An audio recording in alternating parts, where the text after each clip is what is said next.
सभी का स्वागत है मेरे YouTube चैनल स्टडी बायोलॉजी में। आज हम विटामिन पढ़ने वाले हैं और विटामिन को पढ़ने से पहले हमारे चैनल को सब्सक्राइब नहीं किया तो सब्सक्राइब कर लीजिए और हमारी वीडियो को शुरू से लेकर अंत तक जरूर देखिएगा और यदि पसंद आए तो उसको शेयर करिएगा।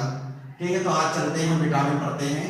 तो विटामिन, सबसे पहले विटामिन जो है, विटामिन की खोज किसने की है? विटामिन की खोज वैज्ञानिक फंक ने की है। वैज्ञानिक फंक या फुंक भी कह सकती हैं। ठीक है, तो विटामिन की खोजकर्ता वैज्ञानिक फंक है। और विटामिन क्या होते हैं? विटामिन एक जटिल कार्बनिक पदार्थ होते हैं जो किसके बने होते हैं? कार्बन, हाइड्रोजन, नाइट्रोजन और सल्फर तत्वों से मिलकर बने होते हैं और इनके शरीर में अल्प मात्रा भी हमारे शरीर के लिए उपयोगी होती है। थोड़ी सी भी मात्रा हमारे शरीर के अंदर होने वाली उपापचयी क्रियाओं का नियंत्रण करते हैं।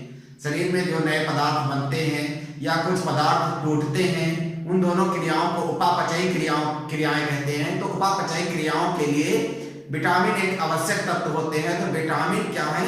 एक प्रकार के जटिल कार्बनिक पदार्थ होते हैं। ठीक है, और अगला है विटामिन के प्रकार, टाइप्स ऑफ विटामिन। तो विटामिन के कितने प्रकार हैं? विटामिन के दो प्रकार हैं। विटामिन दो प्रकार के होते हैं। एक होते हैं जल में घुलनशील विटामिन या वसा में अघुलनशील विटामिन। कहने का मतलब पहला क्या है?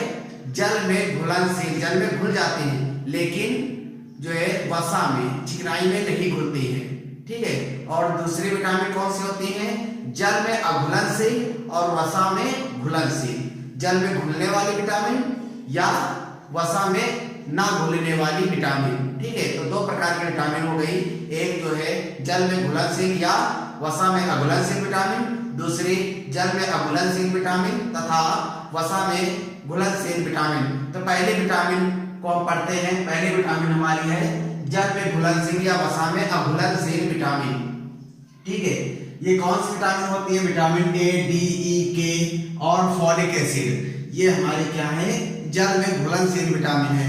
आइए इनका विस्तार से अध्ययन करते हैं। तो विटामिन के बारे में यहाँ पर कुछ 4 कॉलम बनाकर दिए गए हैं, जिसमें पहला कॉलम है विटामिन का नाम, दूसरा है स्रोत, कहाँ से पाए जाते हैं विटामिन, और तीसरा है कार्य, विटामिन के क्या कार्य हैं, और चौथा इन विटामिन की कमी से होने वाले रोग, विटामिन की कमी से कौन से रोग हो जाते हैं।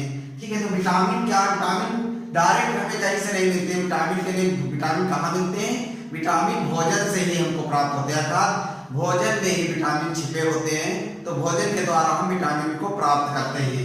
ठीक है, तो आइए चलते हैं, देखते हैं विटामिन। पहला विटामिन है हमारा विटामिन ए, जिसका नाम है, रासायनिक नाम है रेटिनॉल। ठीक है, विटामिन ए रेटिनॉल इसका नाम है। और ये कहाँ से प्राप्त होता है? ये इसके स्रोत क्या है? अंडा है, घी है, मक्खन है, मछली का तेल है और गाजर, पपीता, हरी सब्जियां। ये क्या है? ये विटामिन ए के स्रोत हैं। ठीक है, विटामिन ए के स्रोत क्या होंगे? अंडा, घी, मक्खन, मछली का तेल, गाजर, पपीता, हरी सब्जियां आदि। ठीक है, और इसका कार्य क्या है? विटामिन ए का, विटामिन ए का कार्य है नेत्र की रोशनी को बढ़ाना। ठीक है, नेत्र की रोशनी को बढ़ाते हैं विटामिन ए। और जब विटामिन ए की शरीर में कमी हो जाती है तो कौन सा रोग हो जाता है? रतौंधी। रतौंधी का मतलब शाम के समय में दिखना बंद हो जाता है, तो इसे हम रतौंधी कहते हैं। ठीक है, उसके बाद अगला है विटामिन डी, जिसका रासायनिक नाम है कैल्सीफेरॉल। विटामिन डी या कैल्सीफेरॉल, ये किससे प्राप्त करेंगे? क्या स्रोत है विटामिन डी के? तो प्रकाश से, सूर्य का प्रकाश, और मक्खन है, दूध है और मांस आदि से हमको विटामिन डी प्राप्त हो सकती है। यकृत भी आता है इसी में, जिगर, उसमें विटामिन डी होती है। ठीक है, तो इनसे हमको विटामिन डी प्राप्त हो सकती है। अगला है इसके कार्य क्या है? तो हड्डियां व दांतों के लिए कैल्शियम और फास्फोरस का संश्लेषण। हमारी दांत की हड्डियों के बने होते हैं और शरीर के अंदर जितनी भी हड्डियां होती हैं वो कैल्शियम और फास्फोरस तत्वों से मिलकर बनी होती हैं।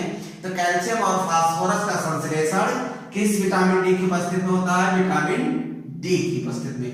और यदि विटामिन डी की कमी शरीर में हो जाए तो कौन सा रोग हो जाएगा? रिकेट्स, अर्थात सूखा रोग। ये बच्चों में अधिक देखा जाता है। बच्चे सूख कर लकड़ी जैसे हो जाते हैं, उनकी हड्डियां स्पष्ट दिखाई देने लगती हैं।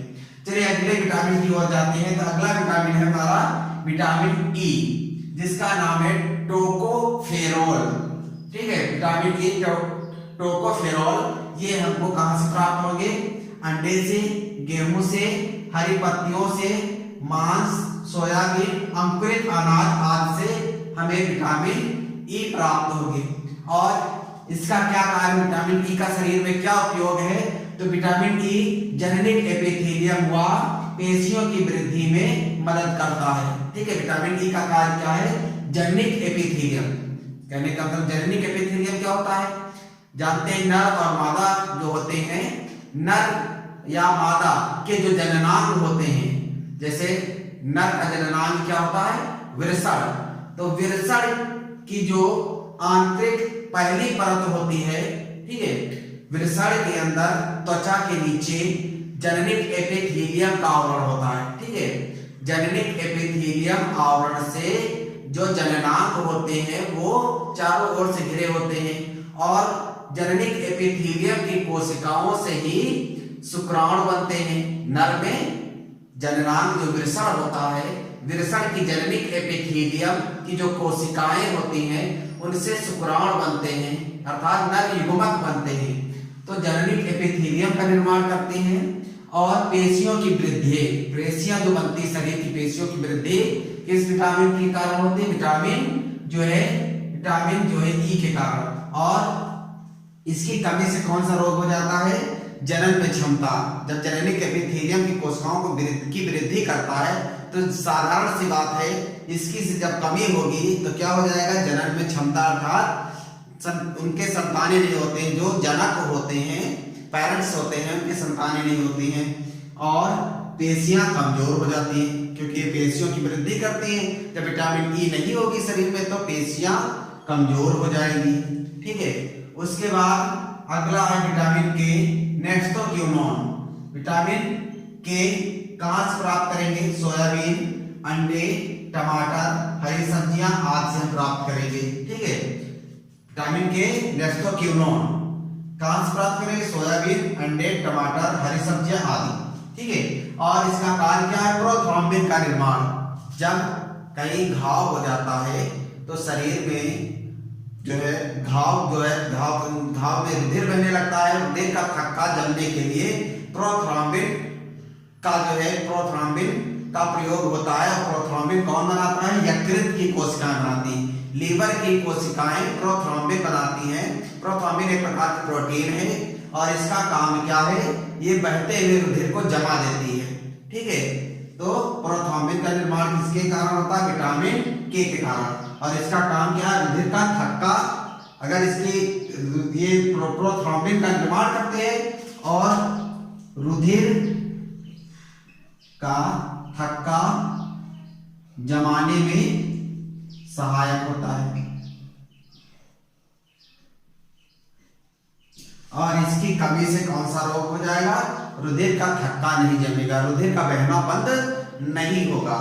अगला है फोलिक एसिड या फोलिक अम्ल, और ये हमको कहां से प्राप्त होगा? हरी पत्तियां, यकृत, सोयाबीन, अंडा, गुर्दा अर्थात किडनी, ईस्ट आदि से प्राप्त होते हैं। ठीक है, और इसके कार्य क्या है?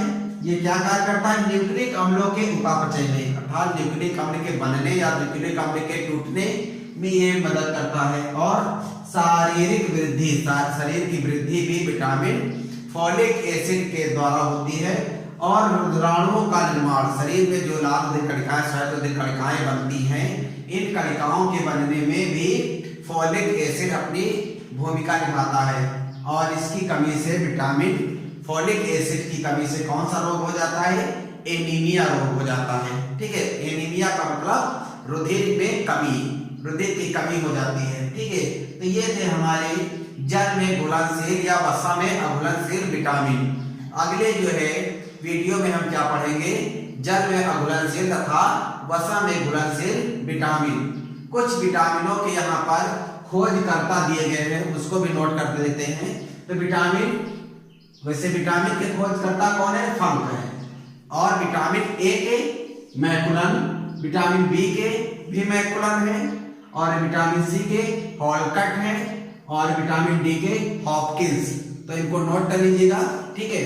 तो ये इतने हो गए हमारे जल में घुलनशील विटामिन, ठीक। धन्यवाद।